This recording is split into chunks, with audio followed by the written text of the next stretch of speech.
Welcome everyone who's online. My name is David Kershaw. I'm Dean of LSE Law School. Before I introduce our wonderful speakers tonight, I just want to say a couple of small things. The exits, colleagues are at the back on the left and the right if there's a problem, and everyone knows it's hashtag LSE Law Events. So thank you all so much for coming this evening. It's a very special occasion for the law school to have an inaugural lecture, and a very special occasion tonight to have an inaugural lecture from Professor Tarun Khaitan, Professor of Public Law here at LSE.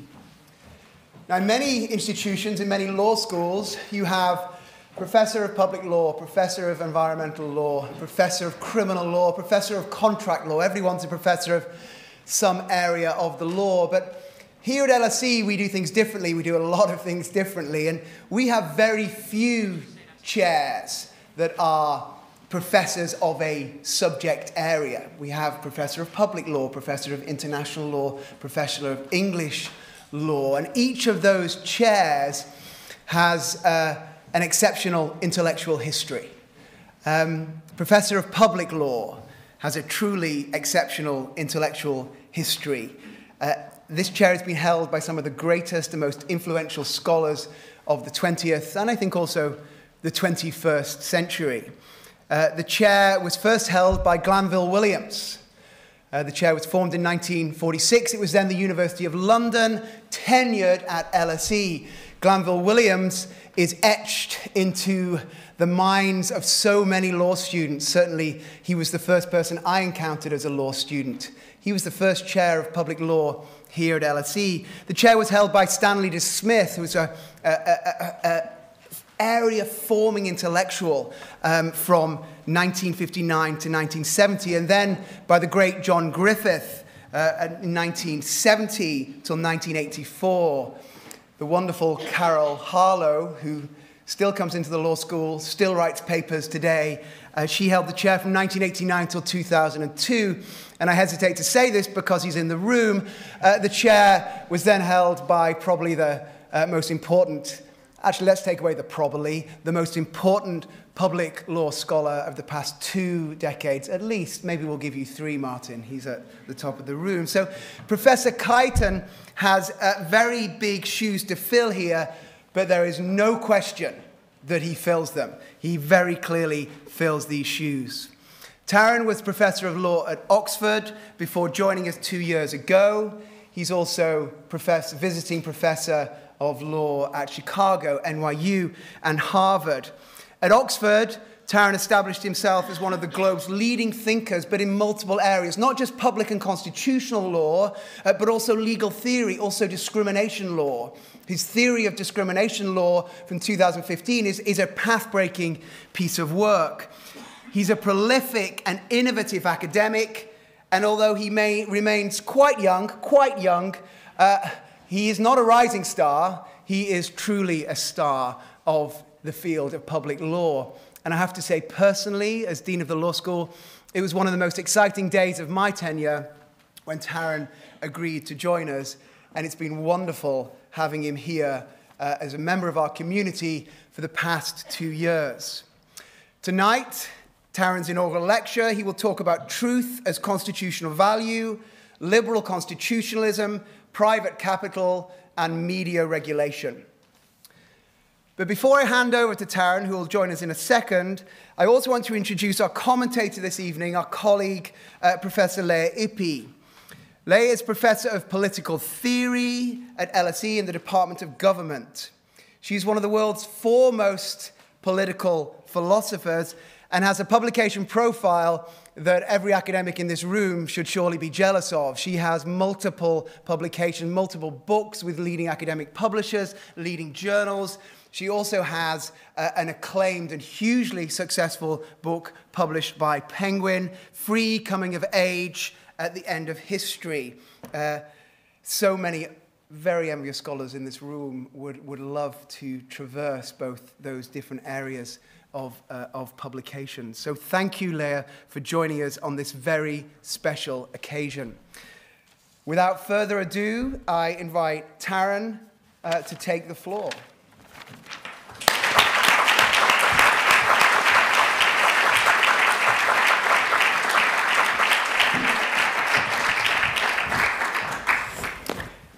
evening. So David has just told you the very big shoes I have to fill. And it is a privilege and an honor, albeit daunting, to be the new chair of public law at the LSE. Lea, thank you very much too for kindly agreeing to comment on my lecture. Now, I could not but start with this image. And if I had a little less dignity, I would also be jumping with all the praise that David has heaped on me. I had sincerely hoped that this lecture on the marriage of political, economic, and discursive power was less timely and less topical than it became last week. Today, I'll explore the complex relationship between liberty, truth, and the regulation of media, especially AI-driven social media, a world where the ideals of free expression meet algorithmic amplification. In liberal constitutional theory, which will be my main foil tonight, social media is part of a free marketplace of ideas where autonomous citizens access diverse perspectives freely. The original instrumental insight from J.S. Mill that this free marketplace was the best available means for the pursuit of truth was famously echoed by Justice Oliver Wendell Holmes of the US Supreme Court in a case called Abrams and United States in 1919. He said, and I quote, "The best test of truth is the power of the thought to get itself accepted in the competition of the market. That, at any rate, is the theory of our Constitution." This idea presumes a cognitively autonomous consumer citizen, consumer obviously following the metaphor of the marketplace. The connection was always an optimistic presumption and has been challenged by many scholars, including feminists, critical legal scholars over the years. Even so, liberal jurisprudence has held on fast to the marketplace metaphor, less so to its justifying rationale in truth. This should not surprise us, for liberal constitutionalism is underpinned by and arguably best defended by John Rawls in the theory of political liberalism, a theory that demands that the state must be led by the expressed preference of autonomous citizens and not by what, in the state's view, is a good life for its citizens. In other words, that the state must be neutral between conceptions of a good life. By establishing a primacy of fundamental rights over conceptions of the good, political liberalism has led to a welcome hostility to content regulation on political expression by the state, with some exceptions like egregiously harmful child pornography or calls for violence that pose an immediate threat, etc. In some jurisdictions like Germany, a positive conception of political liberalism has combined free expression with the freedom of information of the consumer citizen. Apart from a hostility to content regulation by the state, the German jurisprudence also mandates, not just permits, but mandates that this marketplace be pluralistic and competitive. to ensure that there are diverse voices articulated in it. As Shona Schifrin has recently argued, the focus of this liberal neutral approach to free speech has been on access to and restrictions on external public speech. The metaphor of the market does a lot of heavy lifting here. Like the rational economic agent in the market, liberal constitutionalism assumes a rational political citizen who consumes diverse ideas to express a well-informed electoral judgment at the polling booth. In this lecture, I will argue, first, relying on recent psychological research, that sustaining this vision of the cognitively autonomous consumer citizen in the face of algorithms overwhelmingly shaping what we see and feel in ways that bypass our cognitive autonomy requires not just optimism, but a staggering level of naivety. No doubt, our thinking has always been shaped, even manipulated by the media. But I'll argue, drawing on psychological research, that the number of us being manipulated today and the extent to which we are affected is unprecedented. Secondly, moving from psychology to political theory, especially political philosophy, I will argue that the resources within political liberalism are inadequate, thoroughly inadequate, to address the problem at hand. And finally, I will reach out to my more familiar lawyerly hat and try to end on an optimistic note of the regulatory possibilities that become available if only we are willing to ditch political liberalism for a more comprehensive or perfectionist variety of liberalism, a conception that acknowledges an admittedly limited role for the state in helping us live not just a free, but also a good life. As to the relevance of the sculpture to my lecture, I'm afraid you'll need to stay until the end to find out.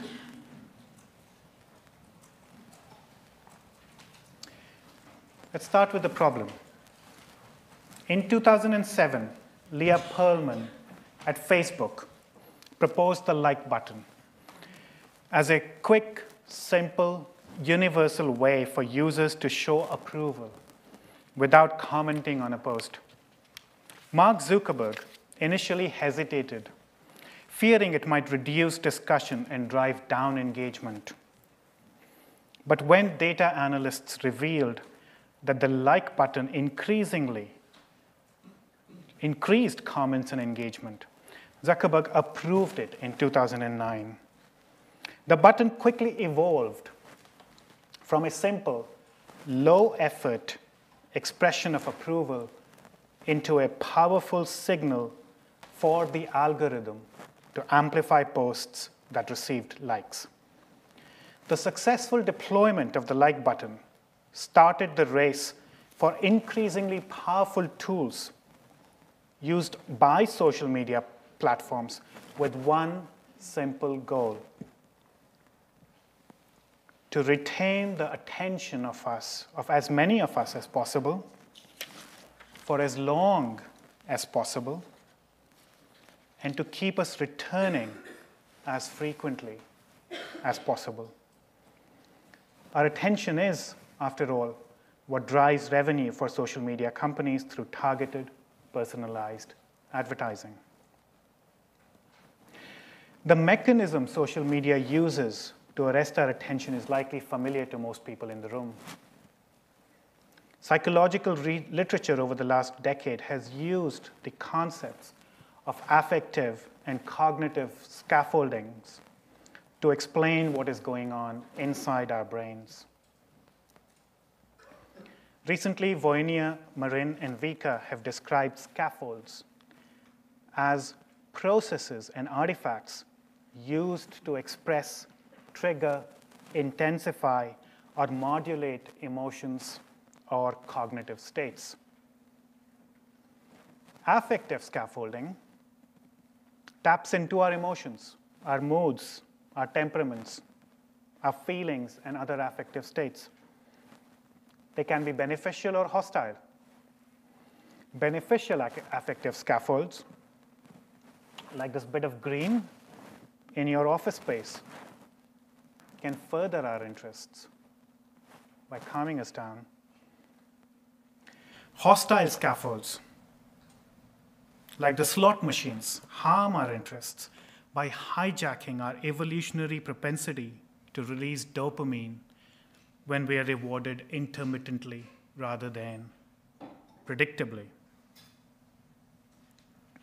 Social media platforms use hostile affective scaffolds very effectively to keep us engaged even when we would rather be doing something else. Like slot machines, they've designed features such as infinite scrolling, pull to refresh, autoplay, likes, shares, comments, variable notification schedules, and gamification to reward us intermittently and keep us in a state of heightened anticipation. Their AI curators also trigger dopamine release in our brains by intermittently showing us content that violates our expectations. Furthermore, this AI curator exploits our evolutionary propensity to pay a special attention to a subset of emotions. We are not evolved to react to all emotions in the same way. Anger and hurt narrow and focus our attentions.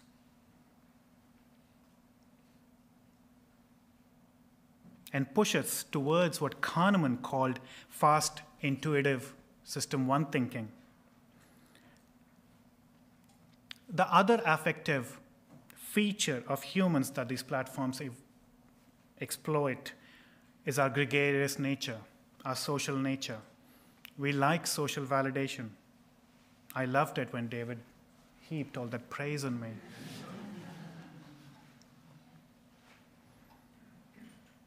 And we prize belonging to our tribe, having a status in our tribe. And this again is done both through design scaffolds and curational scaffolds.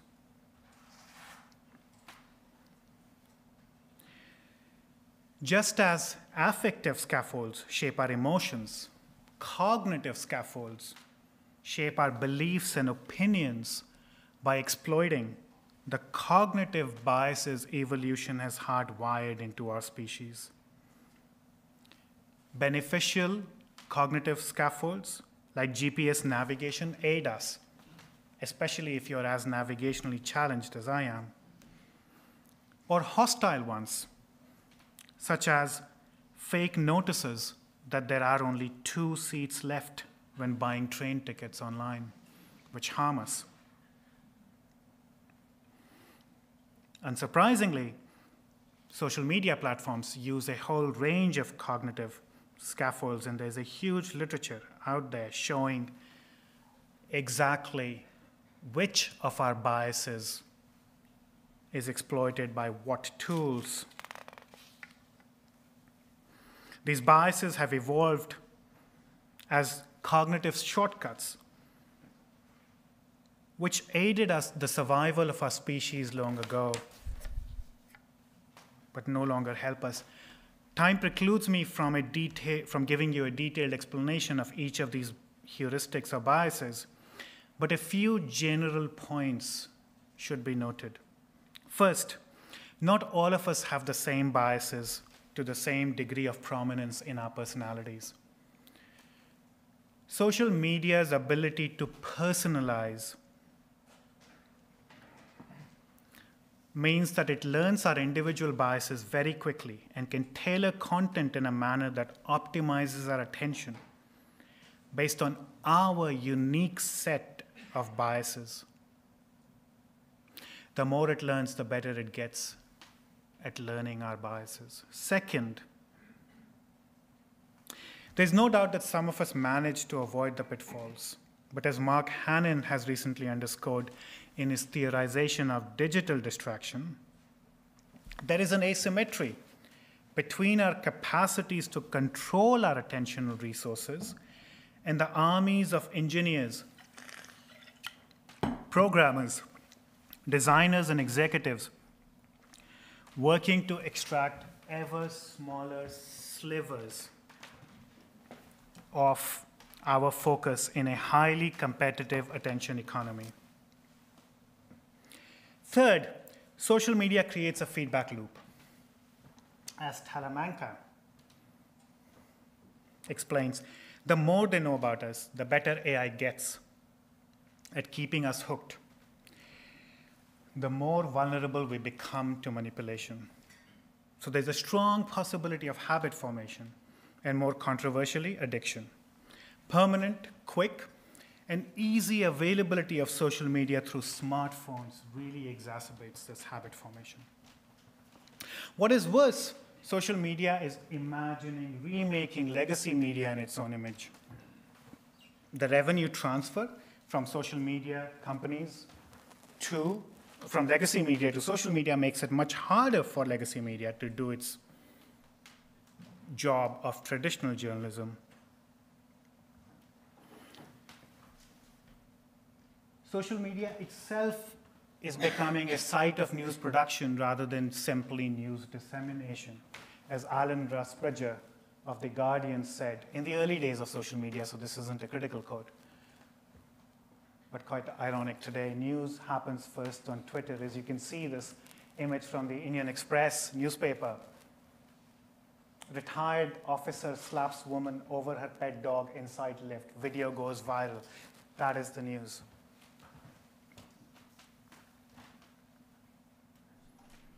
Furthermore, journalists know that in order to be noticed, their content has to travel on social media. And therefore, they're incentivized to create content that is more likely to be picked up by AI curators, that is, content which is outrageous, negatively valenced, and polarizing.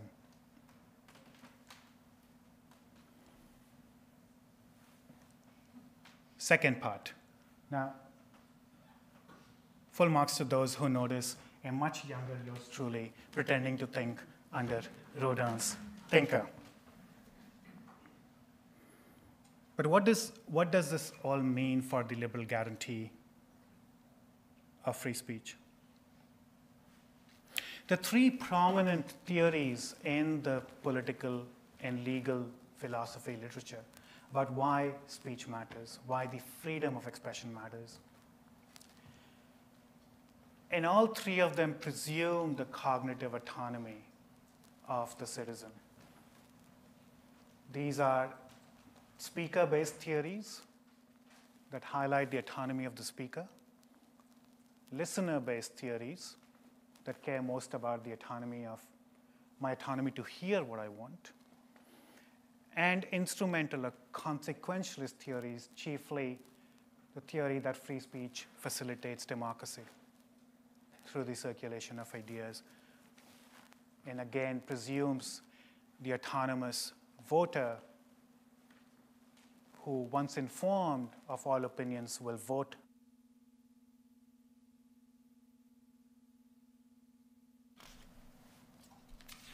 Much of the literature that you must have encountered on the dangers posed by social media has focused on this third consequentialist aspect, about the threat that social media poses to democracy. And given my opening slide, it's not surprising why. But that's not the story I'm interested in today. I don't want to deny the importance of democracy. But I want to use a more recent proposal by Shona Shifrin that at least one reason why we should care about freedom of expression, freedom of speech, is the importance of our cognitive ability to think autonomously. Now, this is important because, unlike the previous theories that track what you want to do, what you want to say, what you want to listen, how you want to vote, our cognitive autonomy surely cannot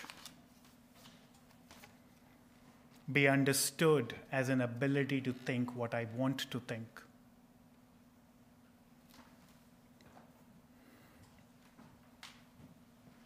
Precisely because what I currently want, limiting my cognitive autonomy will make me less autonomous. Right? My ability to think has to be my ability to think what I can, what I could, under ideal circumstances, rather than to think what I want to think.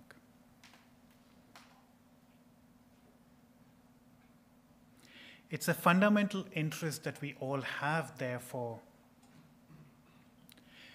whether we currently want it or not. It does not matter whether you would like to be cognitively autonomous.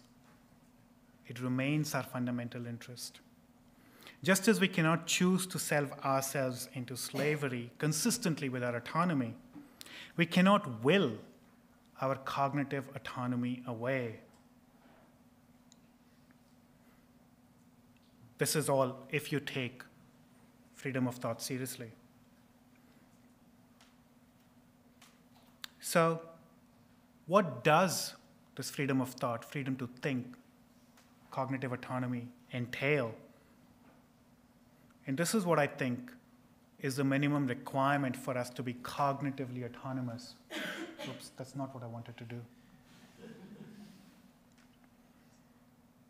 I must be able to direct my attention, not 100%, but sufficiently. I must have a sufficient ability to understand and respond to facts and reason, to the world around me. I must have the ability, the sufficient ability to acquire knowledge, which is a justified belief in truth.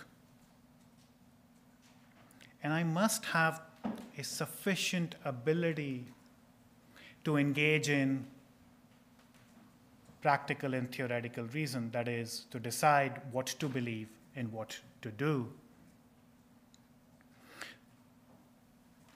Thus, one cannot think autonomously without access to knowledge. The idea of freedom of thought is meaningless without an insistence on access to truth. So being provided by even more truth-indifferent social media platforms enhances my autonomy as a thinker just about as much as having many more different types of stones satiates my hunger. On this thinker-based view, our ability to engage with the truth is an intrinsic good and not merely an instrumental one, for example, in the service of democracy. And if my right to think, my autonomy to think, our autonomy, our cognitive autonomy matters as a fundamental interest, then that has implications for the state.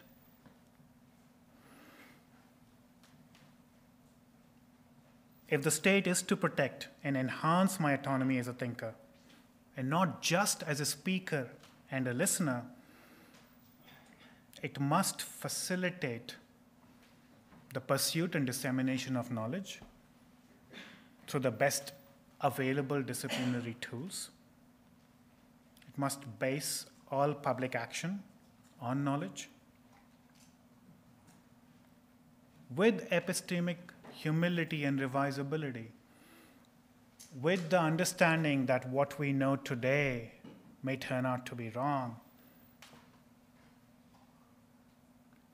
but without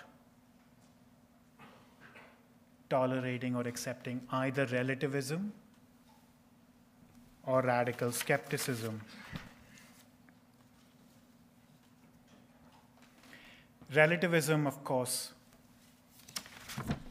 is the notion that there are no objective truths. And radical skepticism is the notion that there may well be truths, but it's fundamentally unknowable.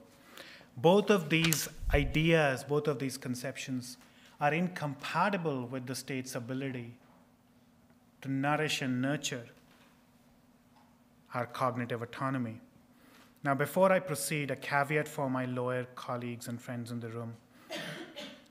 The pursuit and promotion of truth and aiding our ability to think is probably best done not through a right to truth enforced by courts, but through the creation and facilitation of a range of truth-seeking and knowledge-disseminating institutions, including the media and universities, institutions that Professor Vicki Jackson has characterized as knowledge institutions, and to secure their health, integrity, expertise, independence, credibility, and resilience.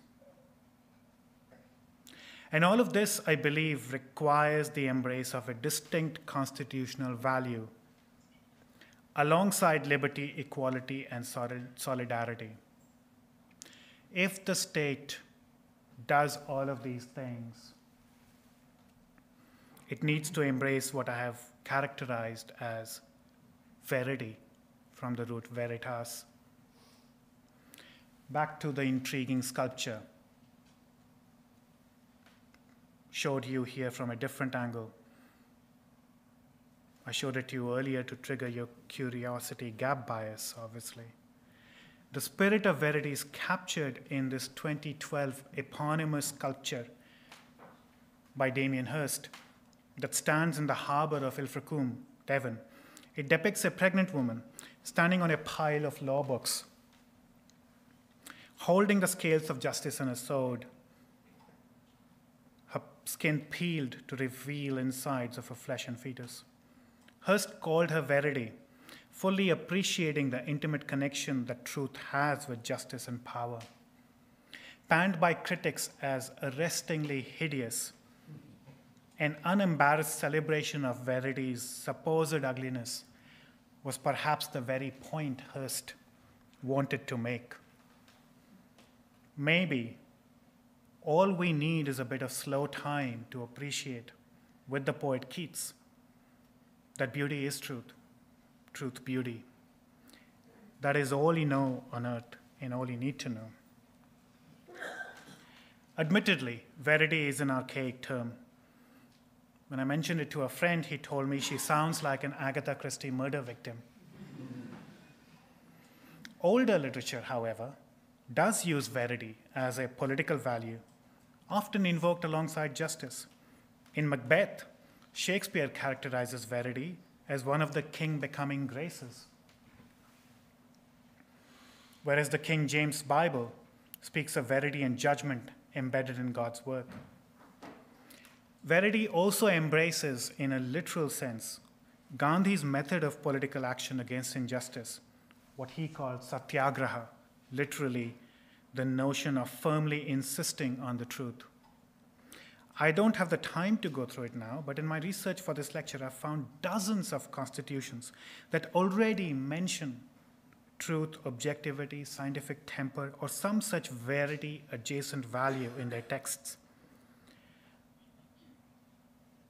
Other features common in the actual practice of liberal constitutionalism, such as compulsory education, the right to fair trial, the common defense of truth for speech crimes, and a host of epistemic state institutions like the Census Bureau and the Auditors General make a lot more sense if we ground their rationale in the political value of verity.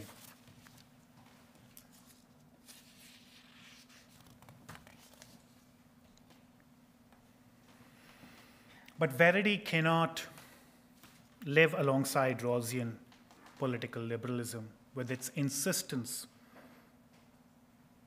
on the state's neutrality towards theories of a good life. Rawlsian liberalism makes a distinction between moral norms that may be constitutionalized and those that may not be. Because citizens would reasonably disagree on their conceptions of the good, thick moral conceptions that go beyond fundamental rights, constitutional essentials to use a Rawlsian term, should be left out of the constitutional settlement. This Rawlsian state's aversion to endorsing any thick moral conception of the good is called anti-perfectionism.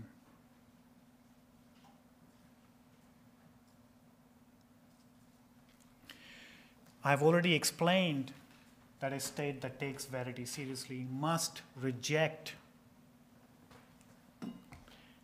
at least two claims about the nature of reality and truth: relativism and radical skepticism. This rejection, I believe, is fundamentally incompatible with liberal neutrality in the Rawlsian frame. But this incompatibility is not a reason to give up on verity, but a reason to give up on political liberalism. To the extent that the state must endorse the existence of truths and the possibility of knowing at least some of them, liberal neutrality cannot promote my autonomy as a thinker. Ironically, perhaps, a politically liberal state would therefore be hamstrung in protecting and nurturing my cognitive autonomy.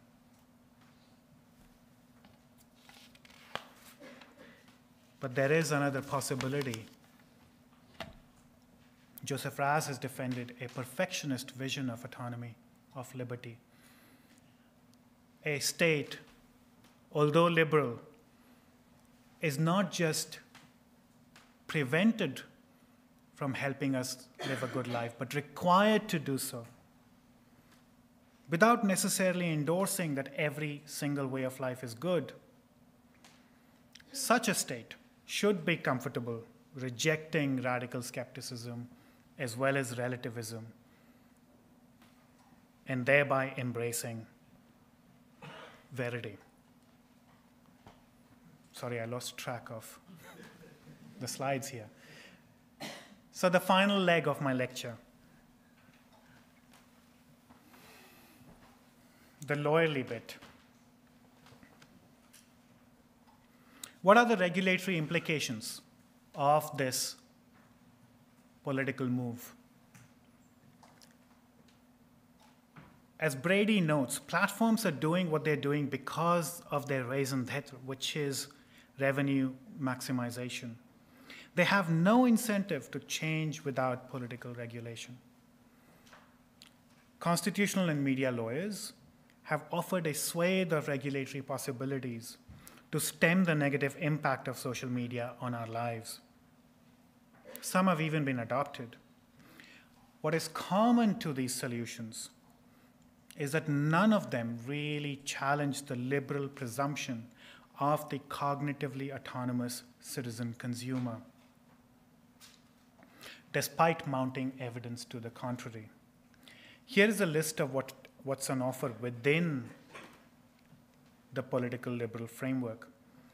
I'm not looking into non-liberal regulatory approaches, such as those adopted by China. These solutions can be grouped into three categories. There are supplier-focused solutions that seek to ameliorate some of the effects of the harms of social media. Balkin, for example, has proposed social media pluralism alongside its interoperability and portability, that social media platforms should be like telephones. I don't need to be on the same telephone connection as you to be able to call you.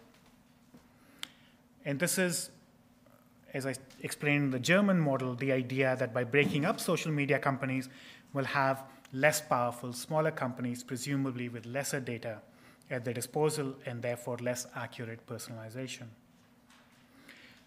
DUIC has proposed that we separate content moderators on social media from their financial interests that are hostile to moderation of harmful but attention-grabbing content. My colleague here, Martin Husovec, has suggested that regulation should acquire AI curators to privilege trusted content creators whose identification itself would be a significant but not insurmountable regulatory challenge.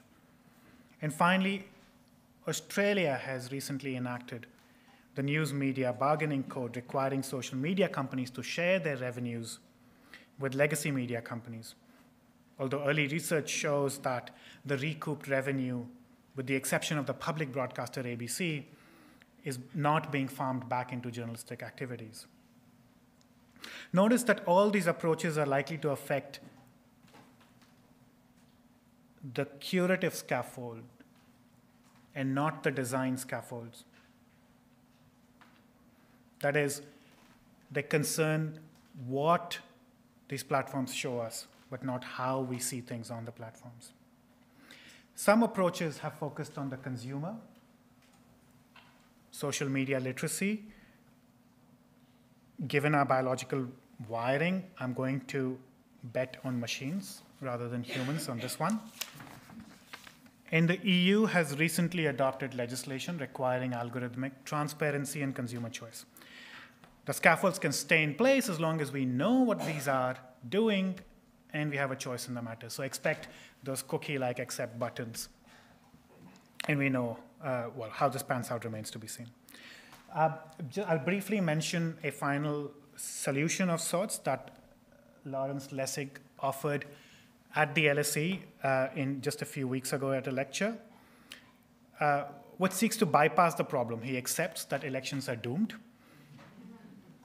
and therefore proposes the institutionalization of sortition in many publics for important political decisions. There is increasing evidence, however, from recent works by scholars such as Issacharoff, Verdugo, Ginsburg, Alvarez, Sethi, and others, that this fantasy of a partyless democracy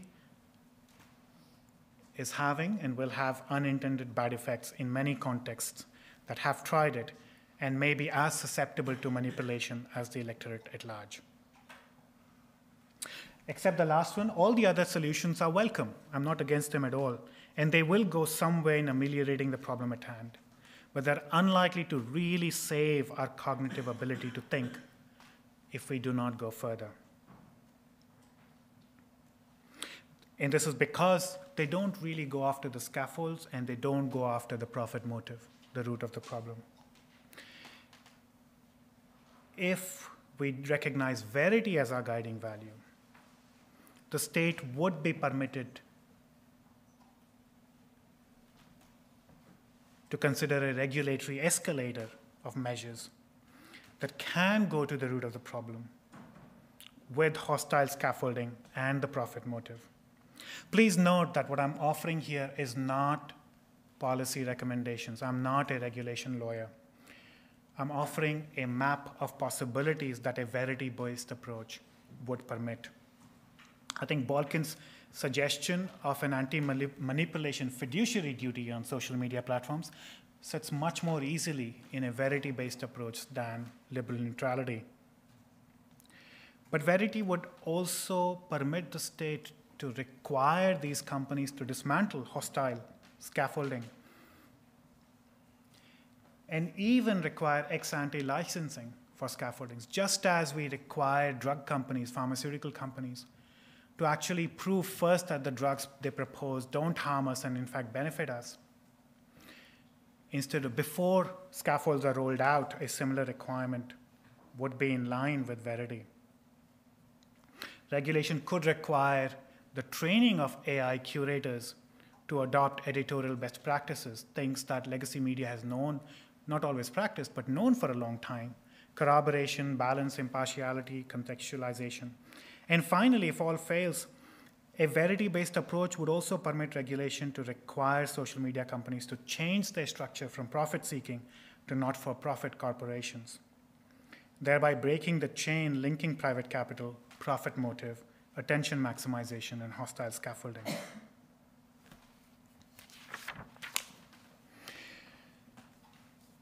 Remember, however, that a state that cares about verity would retain from political liberalism its hostility to content regulation by the state, and will also impose a strong state mandate for media pluralism. After all, these features of political liberalism protect not just liberty, but also verity. A state that cares about the truth should not trust itself with the truth, nor should it allow a handful of rich corporations to be the main source of news.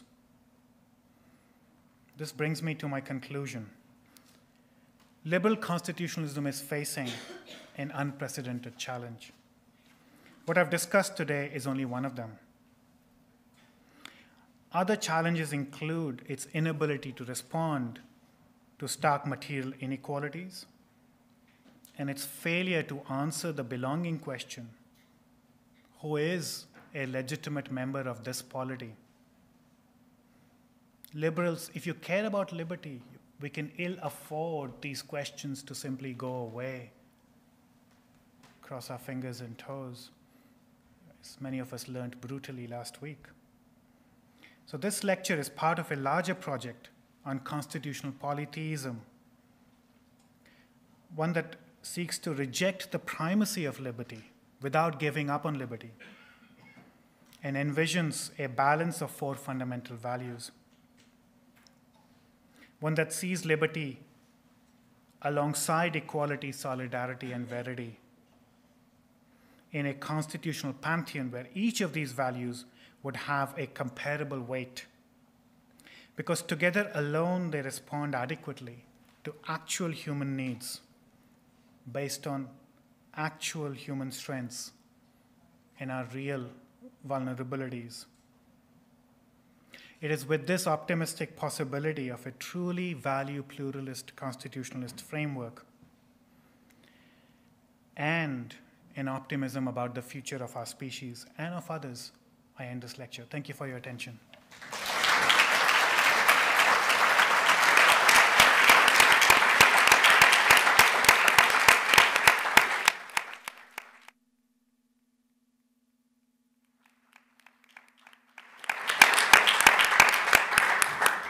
It's wonderful, Tarun. Thank you so much. Before we go to questions, we'll have lots of questions, but first, Great. Lea, the floor is yours. Thank you. Shall I speak from here? Wherever you want to speak from. It's easier from here. No? Of course.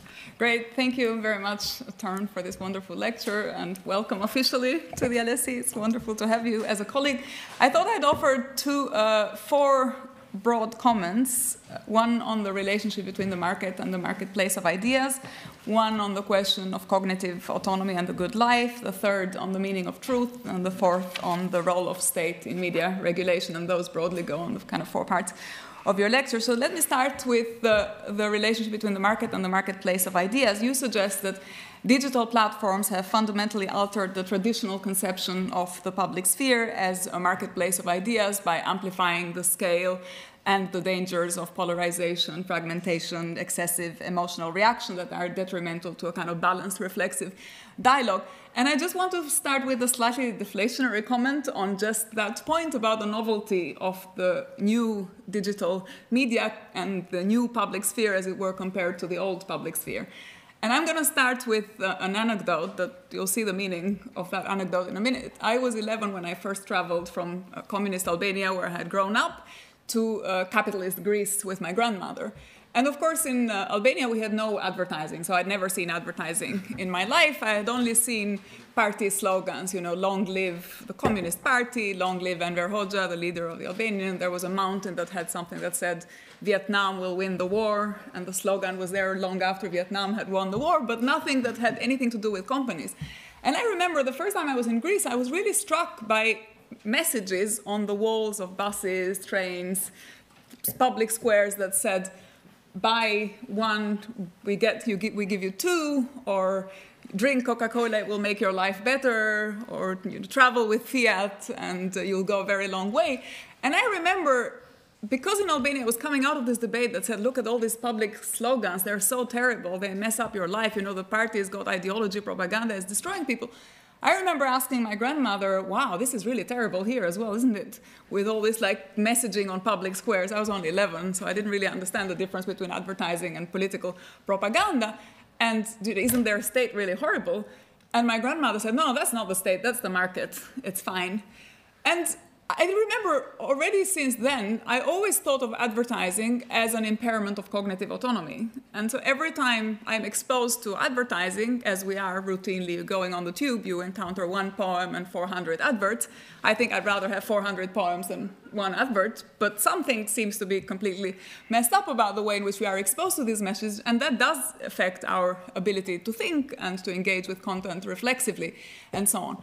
But that makes me realize and think that, well, maybe the new public sphere has got nothing new on this front compared to the old public sphere. This is just an amplification of the problem that we already know of ideology and the way in which actually the market captures our lives and commodifies everything, and the market has always done this and will continue to do it for as long as the market proceeds seeking profit as opposed to seeking knowledge or the public good and so on. That applies to all markets that are profit-seeking rather than oriented by some other good. So it seems to me that the concern I have with insisting on the novelty of digital media compared to the new public sphere, as it were, compared to the old public sphere, is that it seems to me to kind of romanticize the old public sphere in a way that is not really warranted, but that also runs the risk of making us think that there was an age in which political liberalism worked, and now a new age where political liberalism doesn't work and we need another version of liberalism, comprehensive liberalism. And my own take is that neither political liberalism nor comprehensive liberalism work, because under capitalist conditions, actually they don't have a chance to work, so we don't even have real liberalism, as it were. So that's my sort of first deflationary comment, as I say. The second comment I have is about political liberalism, and that's, as I say, not because I am a political liberal, but because I don't think the problem is political liberalism. So I'm just going to play devil's advocate for a minute. And so this argument that you make that the reason social media is harmful is that it impairs our cognitive autonomy, and you argue that this requires us to revisit the traditional neutrality of political liberalism vis-à-vis conceptions of a good life and our sort of orientation towards the truth. Now, it seems to me that very standard political liberalism has a conception of harm and a harm principle that could be suitably modified to incorporate the harm that comes from social media, just as it incorporates all other kinds of harms out there. And just to put it very bluntly, it seems to me that having access to Twitter is no worse than having access to a knife in your kitchen, right? So the Twitter is no worse than the knife, and it's all about what you do with the knife, just as it's all about what you do with Twitter, for example. And political liberals, traditional political liberals, the standard way they would answer is they wouldn't say, well, we need to make sure that the knife-owning companies share their profits with, I don't know, the pillow-owning companies or the mattress-making companies, or that we should limit how many knives a household can purchase, or that we should think about how we distribute the profits of knife-making companies. They would say, no, we just need to make sure that people are educated about the uses of knives and that we all have competencies and that we have critical citizens that can judge on, you know, how you use knives not to harm each other, but to cut your bread and your salami in the kitchen or whatever. So I think it seems to me that, as I say, unless you're a psychopath, there's no problem with having a knife in your kitchen, and the same thing would apply to Twitter, it seems to me. The political liberal would say, I have a harm principle that regulates the conditions under which I can think about the use of knives, just as I think about the use of social media. So that's what I would say if I was a kind of political liberal. Third question has to do with the rejection of relativism and skepticism and the defense of truth or verity in this paper. And I wonder here whether you can say a little bit more about what you have in mind with truth and also with the rejection of skepticism and relativism. It seems to me that there is a difference between truth applied to the kind of natural realm and truth applied to the social realm. So in the natural realm, there is a pattern of nature that we hope with our scientific theories we can get closer and closer as we apply whatever verificationism or falsificationism, whatever methodological view of truth we have. And in the social world, the big difference is that actually, in some ways, there is no truth because it's all free will. And so everything is the result of free action and free will.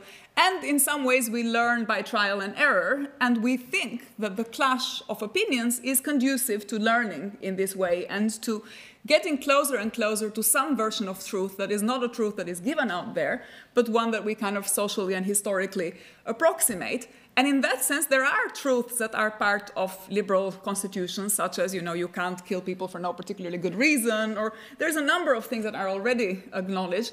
And so I wonder then, when we say, well, we need to be less relativistic and less skeptical, it seems to me that we need to be a little bit more nuanced on what exactly to what conception of truth you have in mind, and which version of relativism and skepticism we need to reject, because it seems to me that it's actually a good thing that we are skeptical on whether there is a God or not out there, or that we are relativistic about whether we wear blue shirts or red shirts. And again, coming from a country like Albania, where people were shaving tourists' hair before they came in during communism, it's fine to be relativistic about how long your hair should be.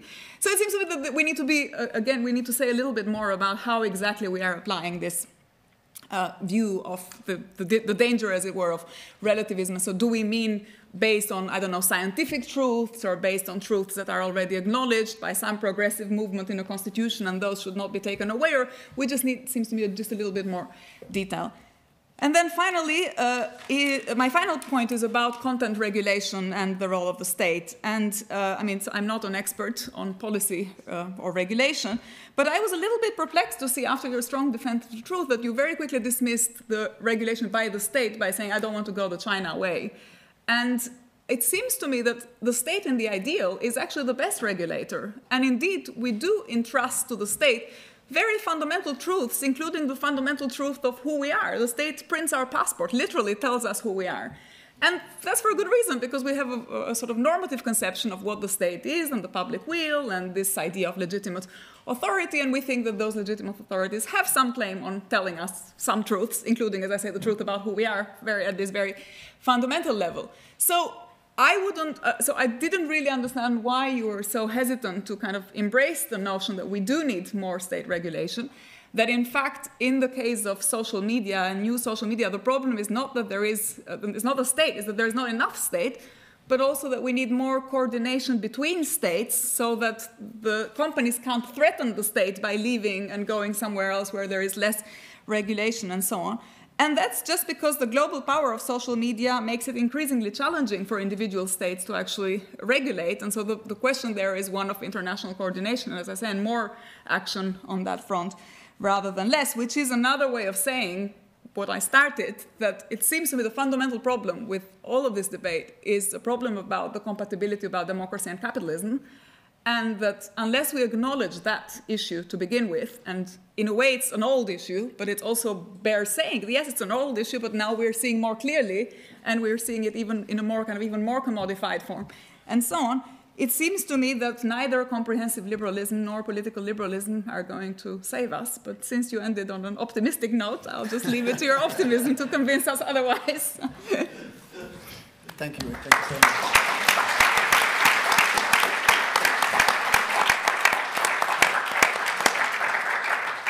Thank you, Lea. That was brilliant. Tarun, would you like to take a couple, or would you prefer to take some? Couple of minutes to have some responses, yeah. Then we'll take some questions. Great. I'll not try to answer all of them. Lea, thank you so much for those extremely thoughtful and deep comments. So on the first one, you'll be pleased to know that the bigger project does seek to challenge the premises of capitalism. And I'm not the first person to say that liberalism and capitalism are mutually incompatible. Obviously, John Rawls himself thought that.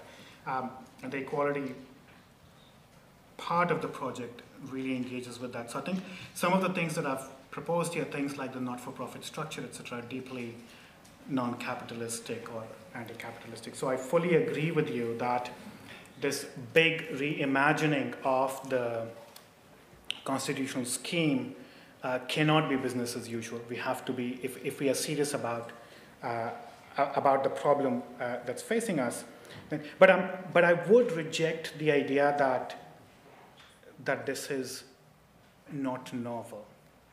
So yes, advertising, propaganda, misinformation, lies, they have always been around and they've always affected many of us, perhaps sometimes many of, almost all of us.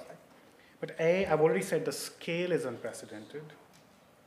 But secondly, there are particular features of social media, the fact that it's integrated. that it's not hived off. They're not little pockets of commercials on TV, but everything we do, all the information sources we have these features embedded within them. The personalization tool, its ability not to think generally what will appeal to tens of thousands of people, but what will appeal to me. It knows me better than I know myself, and target it in a way that exploits my most particular weaknesses. So I think this is not just more of the same. This is a and as from smartphones, you're thinking about lots of wearables, glasses, rings, watches. This is only going to amplify the control that social media has on our lives. So I really think that that we are in a distinctly new territory. To leave some time for questions, I will address just part of the final comment. There's a lot of food for thought in what you've said, so I've taken that all on board. On the transnational dimension, that's a huge challenge to any thinking on the constitutional front, and not just to this question. It's a challenge to the fraternity or solidarity problem. It's a challenge to the equality problem, and this will require critical mass of countries to act. On the speech front, the reality of the world is that unless the US and the EU act, nothing will change globally, right? And the US, we know, is not going to do anything for the next 4 years. In fact, it's going to do much worse things, right? But what countries can do, by the way, my non-mention of China was not a rejection of the Chinese approach. So I reject political liberalism, but I still quite like liberty. The aspects of the Chinese approach that worry me, things like content control for anti-state activities, right? But there are some things that China is doing, like forcing platforms to educate the state about their algorithmic features by compulsory disclosures, which I think are excellent ideas that should be adopted by many countries. But the final thing I would say is that just as China has managed, all that a little country like the UK can possibly achieve is some sort of oasis where comply or leave will be the rule that nation states will have to adopt. And sometimes social media companies will leave if the market is not big enough. But I think that is still a price worth paying until we reach critical mass. Thank you, Tarun. Thank you so much. So we have about 20 minutes for questions. So raise your hands, and then the microphone will come to you. We'll take some questions online as well. Could I take the woman there in turquoise? Yes. Thank you. Hi, thank you, Tarun. Thank you, Lea. I'm Professor Banerjee from the Department of Media and Communications, and you're talking in an area which is very close to my heart, both of you, in a way. And while I agree with a little bit of what each of you said, I'm actually a little bit disturbed. I want to be optimistic, but I feel far more pessimistic than either of you in your evaluations of the state. Whether the state calls itself liberal or not is almost, I think, nowadays a moot matter. The state, in most countries, participates massively in disinformation. They have far more control over the social media companies' algorithms than it would appear from the way in which you phrased it. Let's just take India, for example, and what's happening there. And let's imagine that we go along with Lea's idea of the state giving some sort of regulation or control to social media companies, which we know India has been attempting to do, left, right, and center in the last 10 years. And they also control truth in many ways, as we saw with the events in Amsterdam just 4 or 5 days ago. On Monday, I was approached to do a consultation with the UK government's open information team, who are working on algorithms and AI. And the question they asked was, can AI, very simply, can AI be used to stop AI disinformation? And my answer was very simple. Yes, it can, but the people who are using it have to want to do that. And that's my question to both of you. Do you genuinely think, looking around the world, Hungary, Turkey, the UK, France, do you think that at the moment, after 14 months of what's happening in Palestine, that you trust these governments? Even liberalism, to me, looks like a mirage at the moment, to do what you want them to do in that regard.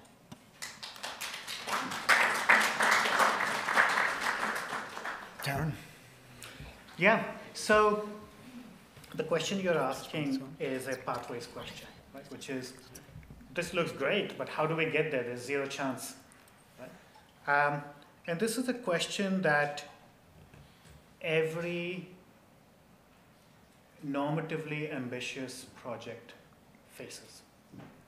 Right? Every time you propose a movement considerable distance away from where we are, from our particular location, it looks impossible. It looks unfeasible, it looks naive, it perhaps even looks stupid. Now, my defense is this, that of course the pathways question is extremely important. It's not within my field of expertise, but the Overton window, which determines what we collectively view as possible and feasible, is at least in a small part determined by academics. And the ideas within the public discourse shape our imagination of what is feasible. So if we stop putting normatively ambitious ideas in the public domain on the cynical assumption that nothing is going to happen, that Overton window will keep shrinking even more than it already is. Right? So I share with you all the things you've said about the state, and I know India quite well myself, so I despair every day about what's going on. Right? But I refuse to give up hope, because otherwise there's no point in doing what I do.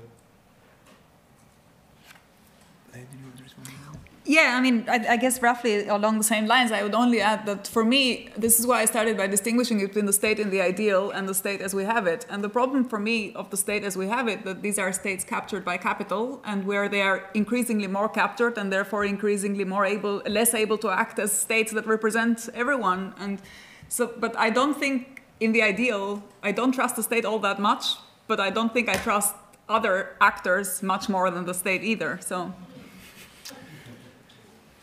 Ewan? And if you could keep your hands up just a little bit longer, then I can catch them, that would be great. Thank you. Ewan McGahey, King's College London. Thank you so much for both the talks. I really enjoyed them, despite being bombarded with advertisements for the London School of Economics and the law school hundreds of times throughout the talks.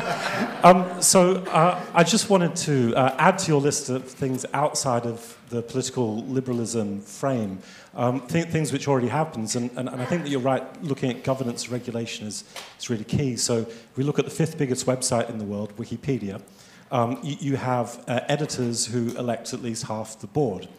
Wikipedia also has an elaborate system of content moderation, all driven by the people who use it themselves. You've got to be accurate, got to be balanced, you've got to sort of interact in good faith. And actually, Facebook had something a little bit like this before it did its IPO, which was that Facebook users could reject changes to the privacy policy, and of course that was ditched when they needed to raise loads of money. The third thing is in regulation, we've got sort of accuracy and impartiality standards, as I'm sure you know, for TV and radio, except when that goes online, it seems to stop very easily. You could just extend the Communications Act there. And Google has kind of done that with YouTube because there were big problems with flat earth conspiracy theories spreading everywhere. And they stopped because Google just sort of changed its algorithms to de-emphasize stuff that was patently untrue. So I guess, if we're worried about an undemocratic economy and how that affects a democratic polity, isn't the answer to make the economy a little bit more democratic? Yeah, so Ewan, I thank you for the examples, and I agree with you that we need more democracy, understood in a certain sense. So like I was pushing back against Larry Lessig's ideas as well. So but both in politics and in economy and in society. And I just want to mention, and when I was thinking about a possible regulation to require platforms to train their AI to do traditional editorializing, I know nothing about tech, but I checked it up with somebody who does know something about AI and technology. And she told me, of course it can be done. The challenge is that the people who can do it have no interest in doing it, but it's technologically not infeasible, is what I've been told. So, and there are many ways. Wikipedia is one example of how it can be done. Fully with you on board. Thank you, Tarun. Gentleman at the front, Gavin, thank you. Hands up, please, just so I can see them. So lovely. Great. Okay. Thanks, Gavin Phillipson, University of Bristol. First of all, Tarun, I'm completely with you. The distinctive feature is personalisation. That's what distinguishes it from legacy media, and that applies to political messaging every bit as much as it does apply to commercial advertising.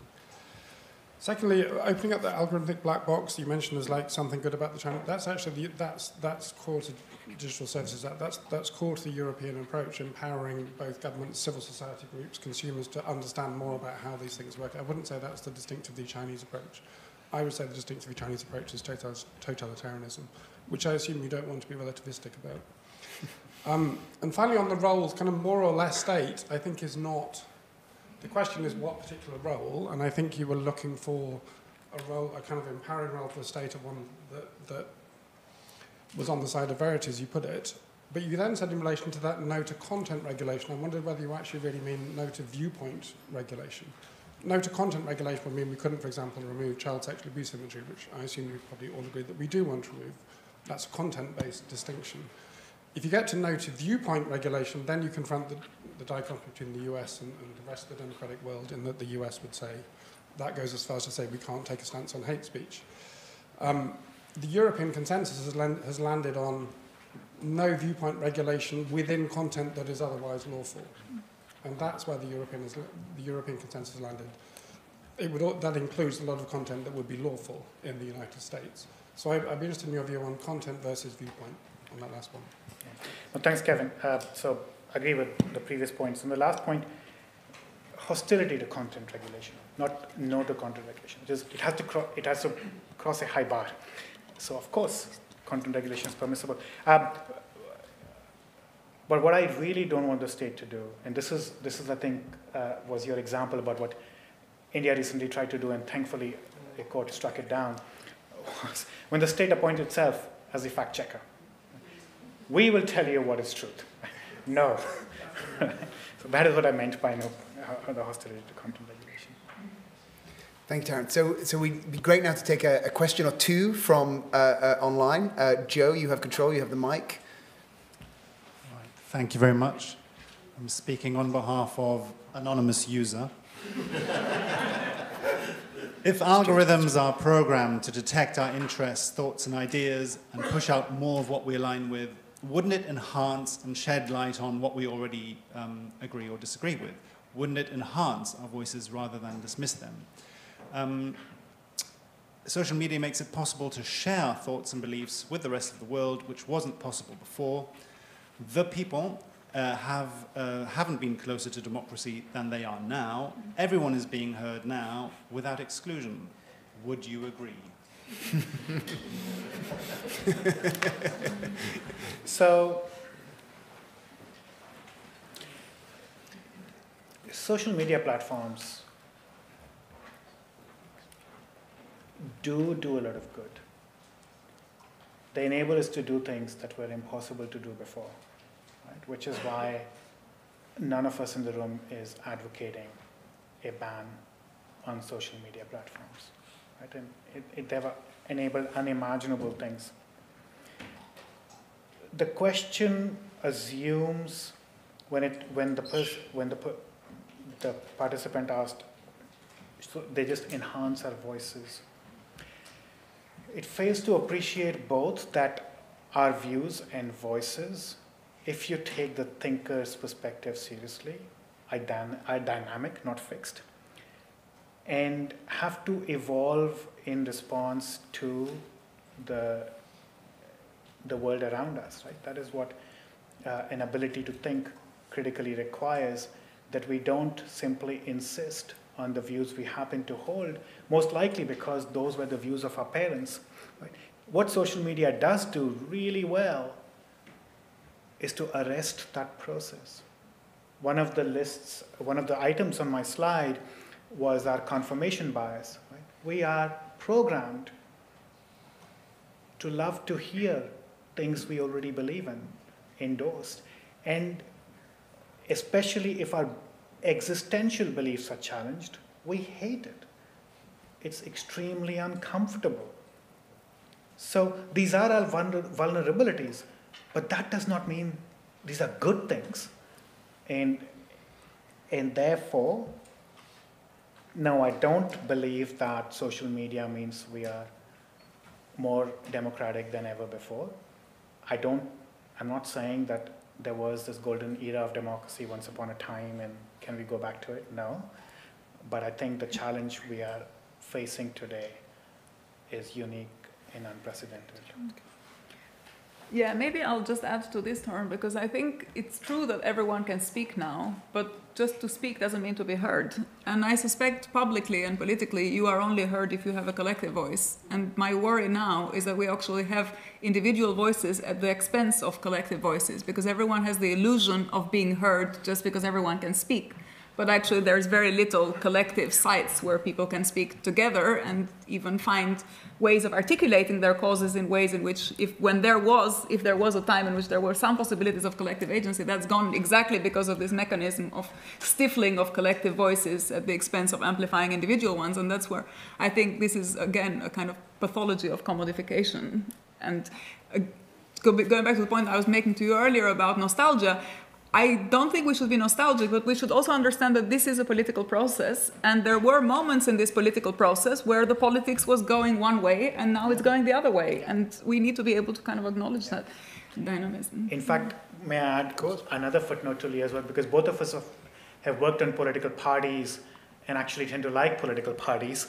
And one of the things that social media has done is characterized institutions and parties as at best unnecessary, at worst corrupt middlemen that need to be deleted so that the people can have a direct channel with the leader, right? And it is this demonization of admittedly imperfect but extremely crucial institutions that allow our collective selves to imagine possibilities and to put our resources together in the pursuit of a better future. That is what's been damaged by this customized, personalized, individualized form of a la carte politics. Can we pass the microphone to Luke? Thanks, Tarun, and also Lea for brilliant comments. Tarun, I think the most kind of exciting part of the project is the idea that the atomized individual subjected to social media is almost like the end point of political liberalism. You know, this is an individual who the content is personalized to the extent that maybe they are authoring their best life in some respect. And so we're dealing with the consequences of that. And I think that, you know, a partial response you could make to Lea's point about political propaganda in Albania or other places that are not projects of political liberalism is that, you know, those are very useful historic examples to some respects, but they don't present a challenge to political liberalism because that propaganda is offering, it comes from a different source, I suppose. But I think part of your project is also, as you recently just alluded to, is about the collapse of the political center and the ability to construct enough of a kind of consensus that society would agree upon. And, you know, someone like, you know, Chomsky's critique of manufacturing consent, which long predates social media, is something you have to deal with. And the other thing I think you might have to deal with is rather than focusing so much on verity, I mean, maybe that center that was necessary for certain aspects of society to work the way we want them to wasn't about truth, but more about some sort of solidarity or some sort of collective sense that Lea alluded to. But there's a lot here that is very, very exciting, and perhaps in your solutions, I think you should push, because the solutions are quite, at the moment, quite kind of standard technocratic ideas, and I think you can push this further. Thanks, Luke. Great comments. And I mean, this atomized individual, we are living in these hedonistic pleasure machines, right? We are just constantly being pleasured, and for want of a better term. But the point about sort of the rise of the populist fascist is an extremely important one, right? Because it's only the progressives who worry about feasibility. If we just think about what the far right has realized in the last 10, 20 years, things that we thought was unimaginable, by constantly articulating, insisting upon, and pushing for certain agendas. And the final point on solidarity, so this is, as I said, I really am a value pluralist, and solidarity is a key part of this project. And maybe another lecture is needed for that, but there, the main argument is that liberals have to answer the belonging question. It cannot be an identity-based answer, and therefore it has to be a behavior-based answer. And I'm exploring the idea of a behavioral belonging based on conscription. Conscription for care. So I'm marrying feminist literature on ethics of care with the conscription literature to think about who belongs and how can we belong without having the same identity. So there are more radical aspects to this project. The equality bit talks about a universal basic wealth as property is good. I like property. So it's so good that we all should have it. So, yeah. So we've got time for 2 more questions. I'd like to take one more from online, if I may, and then one more from the room. And if the questions are quick, maybe we can get in 3, but I suspect it's 2. So Joe, one more from online, and then we'll bring someone else in the room. I'm sorry, there's many people with their hands up. We're not going to reach you all, but maybe we'll reach an extra one. Joe. Well, Tarun, it does seem that you have a secret admirer, also known as Anonymous Online, so I won't read that question. Not in a public forum, but I was worried about the naughty glint in your eyes. I'm glad you're not going to read that. But there's a question for Lea, actually. Lea first argued that social media are not harmful per se, and that what is needed is greater media literacy. However, later on, she spoke of the need for greater state regulation of platforms and international cooperation in this area. Which of the 2 is the best way forward? Yeah, I think both. I mean, the argument about state intervention wasn't just limited to the new media. The argument I was making is that there is just more need for the state to take over the aspects of the economy that are completely outside our control, and that applies to platforms, digital platforms, but I would make the argument that it applies to all kinds of corporations where we are ruled by private profit-seeking motives, and so I didn't want to make the argument that is only relevant to social media. And literacy, likewise, I think that also applies to other realms as well. So, yeah. Thank you, Lea. So we have a question here about sort of 5, 6 rows back. You had your hand up before. Yeah, keep going. You had your hand up unless you put it down. Actually, it was the person next to you, but you can decide which one who wants to ask the question. Thank you for the lecture. I think part of my question got answered in multiple comments, but do you think it's also important for us to think about how we define truth and disinformation, specifically because, one person said that the state sort of actively participates in disinformation, but if, any of us has spent, enough time doom scrolling on Twitter and all of these social media platforms, is it the case that if we have an ideal society where, we're not bogged down by algorithms manufactured in these big companies, can we actually think of a society where if we don't have, quote-unquote, bad social media, people would return to this ideal sort of state? Because now I think the debate is not as much as whether event A happened and somebody else, like a political extremist, so to speak, rejects that because of ideology. I don't think the debate is as much as, I don't think the debate pertains to whether something happens or not, but whether it really matters. In terms of political violence, religious violence, I don't think the main contestation is that whether violence happens. But I think because of people driven by ideologies, that most people would argue that some communities deserve that violence. So in that case, how important is it to, first unpack what truth really is? Because I think in a lot of discussions on post-truth, I think the problem is that we kind of we already assume what truth means. And I don't think the main debate is on whether something happens or not, but whether it's more value-driven. So I wonder what your comment is on that. So I think your question is precisely the reason why we need to not stop worrying about the impact of social media on democracy, but also focus on what I focused on, which is what it's doing to our cognitive autonomy.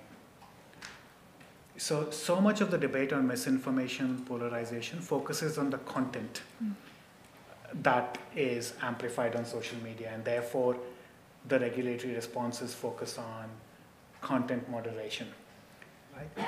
And that is about the what in social media, right? But most of my lecture isn't concerned about the what of social media. It's concerned about the scaffolding, the how of social media. And that has not received the attention that it deserves because it's that how. It does not matter, actually. The scaffolding is not against truth. It's indifferent to truth.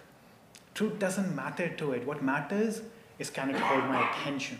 Right? And what it does to me as a reasonably independent cognitive thinker. That is of concern. And that is why things that used to matter a lot, like religious violence or political violence, increasingly, if we are primed to be shocked every 2, 3, 4, 5 minutes, because that releases a dopamine response in our brain, at some point we will learn not to be shocked, right? And we will need even more extreme content to be shocked, right? Which is why we need to pay a lot more attention to the why, because it's dumbing down our species collectively. That is, I think, a really big worry alongside what it's doing to democracy. And I think your question actually neatly posits why we need to care about it. Thank you, Tarun. Thank you to all of you for coming tonight to celebrate Tarun's inaugural lecture. Thank you, Lea, for a wonderful, thought-provoking and challenging, I think, comments to Tarun's paper. And Tarun, thank you. It's been a wonderful lecture. It's been so thought-provoking. I know everyone in this room has got loads more questions they'd like to ask you. I certainly do. Thank you for giving the lecture. It's wonderful to have you as part of LSE Law School and part of LSE. We have a very small, relatively mini gift to commemorate this wonderful evening. So Tarun, thank you so much.